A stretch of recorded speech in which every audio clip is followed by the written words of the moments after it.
Ai, ai. Eu acho que a maior dificuldade é quando a pessoa ela não quer mexer no passado dela, né? Porque se ela vai procurar um profissional, ela vai mexer em algo que vai doer. Porque dói você voltar lá no passado, você recordar certas coisas. E acho que a dificuldade da pessoa não querer também é não se expor também, não voltar lá atrás, para não sentir o que ela sentiu lá atrás, não é isso? Mas e a dor, né? A dor, a gente não diz assim que primeiro tem que mexer na ferida. Aí a gente passa por um processo ali da ferida. A ferida, pra ela cicatrizar, a gente tem que cutucar ela. Cutuca, cutuca, cutuca. Sai pus, faz casquinha, você arranca a casquinha de novo. Sai sangue. Sai sangue, né? E aí até que ela vai secando e fica só a marca, né? Esse é o processo. Às vezes a pessoa realmente ela não quer voltar no passado porque a dor é muito grande, mas eu acredito que o profissional ele tem que trazer exatamente esse ponto, né, para o paciente, dele entender que aquele momento que ele vai viver é um momento exatamente dele se libertar daquilo que está causando dor. É fácil, Jaque? Não é. Não é fácil. Não é fácil porque junto com ele, o terapeuta também vive o processo dele. Eita.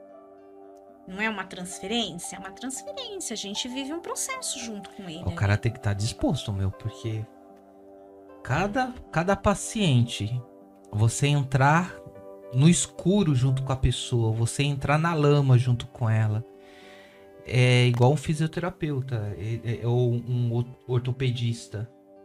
Para poder ele corrigir uma cicatrização de um osso que foi cicatrizado. Tem um bichinho rondando aqui, ó. Uma cicatrização de um osso que foi cicatrizado de maneira errada, ele tem que quebrar a perna novamente, né? Ó o bichinho aqui, ó. E sente a dor. Bichinho. Ele tem que quebrar a perna novamente. E você vai sentir dor. Então, para tratar, nem sempre o tempo trata. Porque, às vezes, se eu deixar uma ferida, uma fratura ser curada pelo tempo, ela vai cicatrizar da maneira errada. Sim. E aí eu vou ter que voltar lá, vai ter que quebrar e fazer a maneira correta para não ter problema. Sim, exatamente.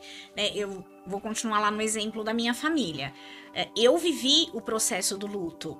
Porém, a partir do momento que a minha mãe, ela saía da depressão, demorava alguns anos, ela voltava, ela foi tudo pra mim. A minha mãe, ela depositou em mim exatamente tudo. Eu falo assim, que tudo que eu tenho hoje, assim, de autoestima, de entender exatamente pra onde eu queria ir, quem eu queria ser, realmente foi a minha mãe. A minha mãe foi a minha maior incentivadora, minha mãe e meu pai. Então, nós vivemos esse processo junto, ao mesmo tempo da adolescência, porque eu sou filha de mãe de mais de 40 anos, né? Então, minha mãe, quando eu nasci, ela tinha 41 anos e meu pai já tinha quase 50. Nossa. Acho que já tinha mais de 50. Mais de 50? Mais, né? Mais. Ele vai fazer 91 anos, isso mesmo. Caramba! Essa diferença sua, né, do seu irmão. Sim, tem uma diferença muito grande. Muito grande. Muito. Eu fui a caçula e eu vim assim sem querer. Então, eu sou aquela... Eu cresci na adolescência... E os irmãos adultos. Os irmãos adultos e todo mundo chamando a minha mãe de vó. Ah, sua avó chegou. Não, era minha mãe. Então, eu passei por isso. Só que a gente foi construindo exatamente todo esse processo junto, Hugo. Né? De vivência, dela entender que era outro momento. Ela teve também que aprender a lidar comigo, né? Que era adolescente, embora eu nunca fui aquela adolescente de querer sair, de ir pra festa, eu nunca dei esse trabalho pra minha mãe, né? Eu sempre pensava nela e no meu pai, sempre com um olhar diferenciado, porque eles depositaram isso em mim.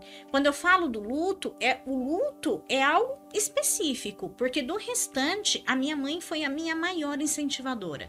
Ela sempre me acompanhou, sempre comprou tudo que eu quis, assim, de mãe de sonho. Mãe, eu quero fazer isso, eu quero casar, eu quero ter filhos, eu quero... Tudo que eu quero. Ela sempre falou, você vai conseguir. Ela sempre depositou isso em mim, né? E aí? Será que esse depósito tem? Em contrapartida, eu tive algo de sofrimento aqui.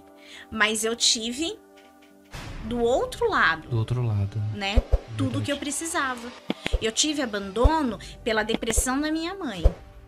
Mas como mãe, não. Ela foi excelente. Ela foi excelente e ela é até hoje.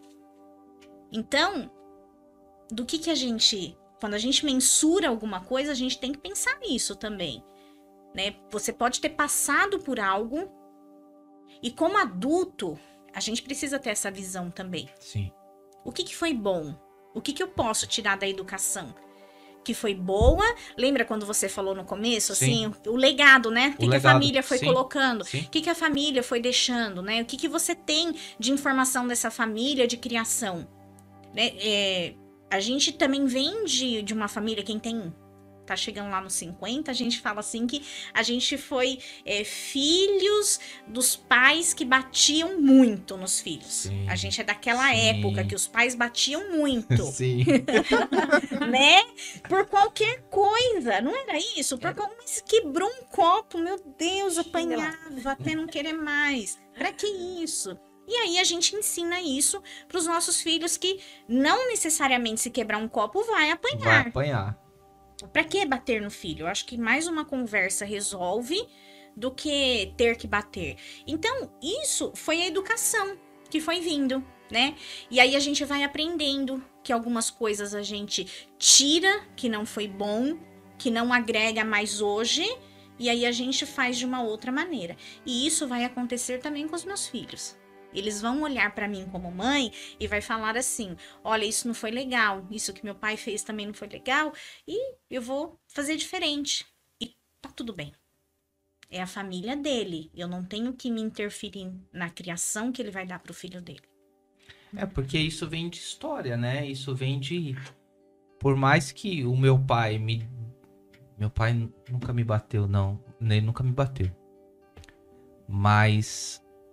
a conversa que ele tinha comigo era uma surra. Era o suficiente. Nossa, era uma surra. Só bronca, né? Era pior do que apanhar. Meu pai não teve pai. Na verdade, ele conheceu o pai dele. Não que não teve pai, ele teve que nascer de alguma forma, né? Um pai presente, Exato. pronto. Um pai presente. Ele foi conhecer o pai dele com 38 anos. Muito tempo, né? E não trouxe referência nenhuma, Sim. né? Mas... E as referências que ele trouxe de paternidade foram referências de experiência de outros pais que não era deles. Que legal. Que não era deles. Mas algo que meu pai deixou foi justamente isso. A importância de um bom diálogo, de uma conversa, de estar presente. A conversa do meu pai era uma surra. Eu apanhava da minha mãe. Criança, dá umas varadas na perna com um pedaço de galho de goiabeira, né? Qualquer coisa que achava no meio do caminho. No meio do caminho. Mas era justamente isso. Trazer esse legado, essa experiência. Peraí, eu peguei o que era bom de fulano, trouxe pra mim e eu vou passar adiante. E é isso que você faz com os seus filhos, porque a experiência passando adiante, aquilo que funciona, né? Exato. Sabe que é aquele momento que a gente falou das vivências? Aham. A gente vai voltar exatamente pro mesmo ponto. As vivências. Círculo. É um círculo, as vivências. É exatamente, poxa, isso aqui é legal, né? Você olha e você fala assim, eu vou querer fazer isso com meu filho. Você olha um pai que pega a criança e leva no parquinho todo final de semana. Você teve isso? Você não teve, mas você acha legal isso. Você fala, poxa vida, eu vou levar meu filho todo final de semana no parquinho. A criança tem que ter vivência. E você também tá dando o direito de viver junto com ela. O que você não viveu. E tudo bem. Fala pessoal, que bom que você assistiu esse corte. Mas não esqueça, aqui nos comentários ou na descrição desse vídeo está o vídeo completo. Assiste essa história fantástica que você vai se surpreender. Valeu, tamo junto!